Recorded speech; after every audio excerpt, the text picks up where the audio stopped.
হ্যাঁ বন্ধুরা, কেমন আছো তোমরা সবাই? আশা করি খুব ভালো আছো। তো মেয়ে আজকে লুচি খাওয়ার বায়না করেছে, তার জন্য লুচি আর তরকারি আমার ছোট্ট উনুনটাতে ওকে বানিয়ে দেবো। তো ভিডিওটা দেখতে থাকো, কেমন লেগেছে অবশ্যই বলবে। তো আলুগুলো কেটে নিয়ে পরিষ্কার করে ধুয়ে নেব। তো তারপরে উনুনটা ধরানোর চেষ্টা করছিলাম, উনুনটা কিছুতেই ধরছিল না। তারপরে অনেক কষ্ট করে উনুনটা ধরিয়ে ফেললাম। তো ধরানোর পরে কড়াইটা চাপিয়ে দিয়েছি।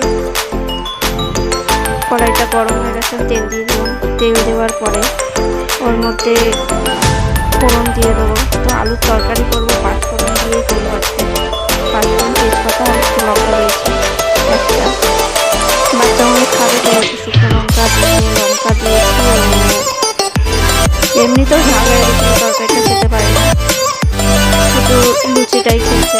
আর মানে চাটনি দিয়েছিলাম ঘরে ছিল। তো আলুর তরকারিটা বসিয়ে দিয়ে রেখে দিয়েছি। এর মধ্যে আমি ময়দাটা মেখে নেব। ময়দাটা মেখে জল দিয়ে ভালো করে। লুচিগুলো আমি সুন্দর করে বেলে দেবো, কারণ লুচিগুলো ঠিক গোল করে আমি বেলতে পারিনি, বুঝতে পেরেছি। গোল করে অত বেলতে পারি না, লুচি অত গোল করে সব মানে আমি পারি না বেলতে, তাও চেষ্টা করেছি। তরকারিটা আমার আলুটা প্রায় সেদ্ধ হয়ে গেছে। তো চিনি দিয়ে তরকারিটা নেড়ে চেড়ে নামিয়ে দেবো। নামানোর পর তরকারিটা রেখে দিলাম বাটির মধ্যে। তারপরে কড়াইটা আবার পরিষ্কার করে ধুয়ে তেল দিয়ে দিলাম। তেল দিয়ে আমি একটা করে লুচিগুলো সব ভেজে নেবো। তো আমার ভিডিও তোমাদের কেমন লেগেছে অবশ্যই বলবে।